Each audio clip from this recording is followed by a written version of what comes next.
Taking a look at current affairs for 6th October 2016, the news items which we have selected from the Hindu newspaper are: 1. Bill to protect HIV community from bias gets approval. This is regarding the HIV and AIDS Bill of 2014, which had been pending for so long, has finally presently been approved by the Union Cabinet so that it will be introduced into the Parliament.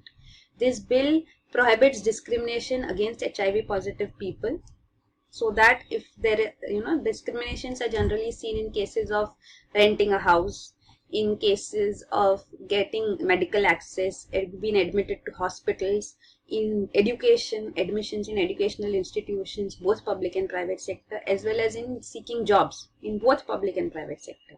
So all such discriminations will now be penalized under this law once put into effect. Such cases will come in front of an ombudsman, which will decide, which will also be set up under the Act once formed, and it will decide on these and provide for compensations and penalization. So that is this bill. It also not only targets discrimination and also targets another aspect. It also has one more provision that nobody should be forced to reveal the HIV status. And if this is violated, again there is penalization. It can be done only by consent of the person or by a court order. And another aspect which the bill targets is getting access to medical facilities for HIV patients. So antiretroviral drugs which should be made available to HIV patients, they should be well targeted. Detecting HIV cases should be well covered. So all such aspects also is under the provisions of this bill. The next item is High Special Forces signature. This is regarding the surgical strikes which India conducted across the LOC. Pakistan refuses to acknowledge any such strike. So now there are demands that video and details of these strikes should be revealed. But then senior army officers says that these are highly confidential information and this cannot be revealed in public. It will affect the security of the special forces and will jeopardize future strikes, surgical strikes, because it will reveal the tactics and the techniques of these forces. So this cannot be done. The third news item, India needs to remove bottlenecks. This is the Singapore PM who is on a visit to India. He has endorsed economic cooperation between the two countries. The economic companies, the companies from Singapore which are investing in India face difficulties, and the major difficulties he underlines are difficulties in land acquisition, legal hurdles, bottlenecks in the administrative machinery, bureaucratic red tapeism. So that's what he's asking the PM, Prime Minister Narendra Modi, to look into this matter. And plus, even Singapore companies have faced issues in India. There's a court case going on.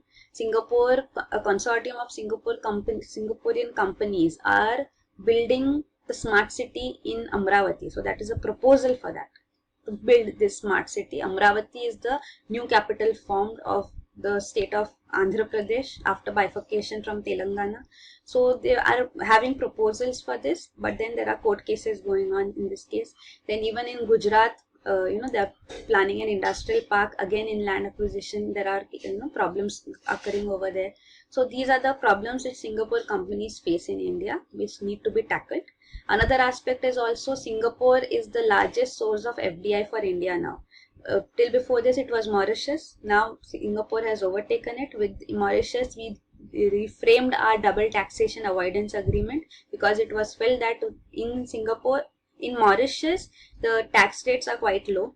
So India having giving taxation avoidance such treaties in which it gives concessions to Mauritius, what happens is Indian companies try to put in their funds into Mauritius, where they have to pay low taxes and then bring them back into India. So that is called round tripping to avoid high taxes.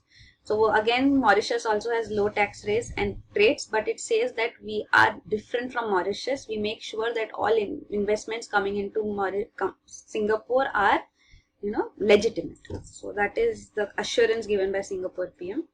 The next news item is about Supreme Court upset about drought relief malnutrition. Drought relief was delayed last year. It was deficient rainfalls and the centre had delayed declaring drought in various parts of the country, which resulted in drought relief measures being delayed. So Supreme Court now wants the centre to be proactive, and it is again demanding whether drought relief has been imposed measures have been initiated in various parts which have been declared by the Indian Meteorological Department to be having deficient rainfall even this year. This year we had better monsoons, but still some parts of the country are having deficit in rainfall. So center says that they have issued advisories to all such states and actions have been taken under this. So repetition of last year would not take place. Another aspect on malnutrition, there are reports coming in of malnutrition deaths, and more so among children in various states, more so in Maharashtra. So even the Supreme Court has called in Maharashtra government about what measures it has taken to tackle this. The next news item is UN court rejects disarmament case against India. A case had been filed by Marshall Islands, which is an island nation in Pacific Ocean, against all nuclear weapons states. That are 9 states. 5 we know, P5 are recognized nuclear weapons states, the permanent 5 members of UN as well, US, Russia, China, Britain and France. There are 4 others who are nuclear weapon states but not declared as such or officially recognized as such internationally. They are India, Pakistan, Israel and North Korea. So these are the 9 countries majorly having nuclear weapons. Others coming into the fold were like Iran. But this Marshall Island has filed a case in the UN's highest court, International Court of Justice, against all these 9 nuclear weapon states demanding nuclear disarmament. So presently the news is that ICJ has nullified this case. It has not approved this case because there is no legality, no legal provision under which it can prosecute under this matter. So Marshall Islands had initiated prosecutions against all 9 states, but even in that, in the preliminary proceedings, only Britain, India and Pakistan cases were taken ahead. And right now the news is that even this case has been rejected. Now the reason for this also being that Marshall Island was the center of nuclear tests which USA conducted during the Cold War era. From 1946 to around 1957-58, it had conducted around 96 tests in this small island which is close to Hawaii in Pacific Ocean.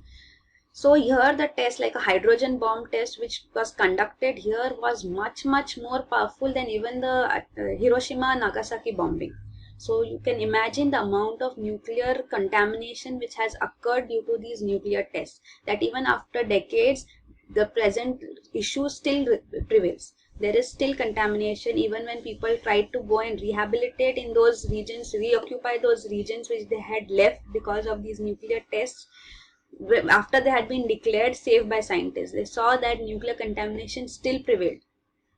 Food grown in these regions were contaminated and they resulted in many deaths. There have been compensation given. $2 billion as compensation was awarded to Marshall Island too, but then once the funds got exhausted, there is no more compensation coming in. So Marshall Island is a country affected due to these nuclear testing.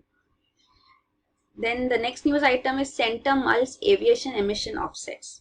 A UN organization, ICAO, International Civil Aviation Organization, is presently negotiating a global pact to offset emissions, aviation emissions. This is being discussed in Montreal. So there will be a pact which will be coming forth. Center is considering how should it go ahead, means what should be India's stand on this, because aviation sector in India is rapidly growing.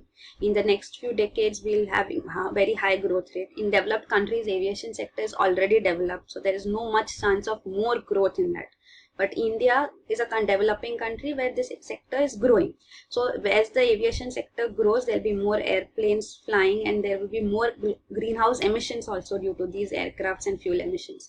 So what happens is the aviation emissions will be targeted under this pact. Means that how much aviation you do, that should be offset by some mechanism.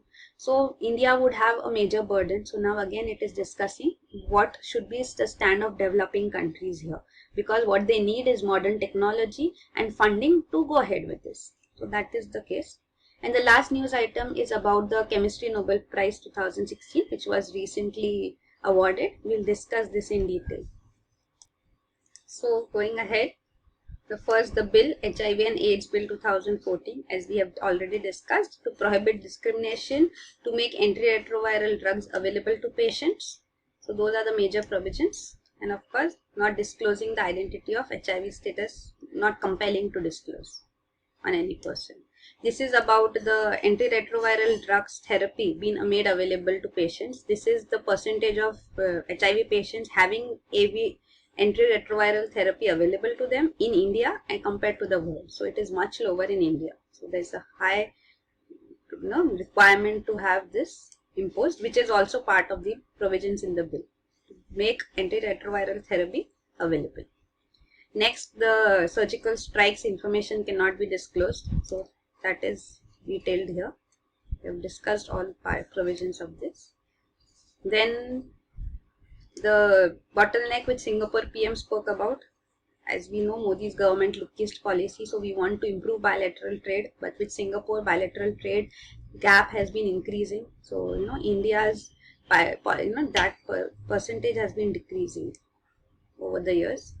Also, we are discussing whether a new treaty should be there with Singapore or not. Singapore is averse to it. It does not want any new treaty negotiation.